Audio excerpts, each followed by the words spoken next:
ঢেঁড়স চাষের জন্য আমি জমি নিয়েছি 23 শতাংশ। জমিতে দুটা চাষ দিয়ে আমি জমি ফেলে রাখছিলাম, তারপর পানি দিয়ে জমি ফেলে রাখা হয়েছে।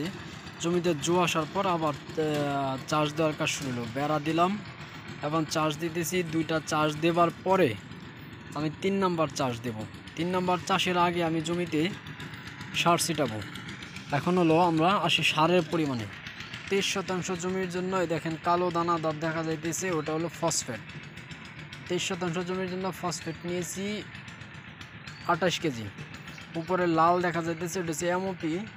এমওপি নিলাম 8 কেজি। তারপর ওই দেখেন আমার ওই যে স্কোয়ার দেখা যাইতেছে, ওটা হচ্ছে জিপসাম, 2 প্যাকেটে আছে 10 কেজি। ওই ছোটো একটা প্যাকেট দেখা যাইতেছে, ওটা হচ্ছে দানাদার 20 রিজেন্ট, ওটা নিলাম 1 কেজি।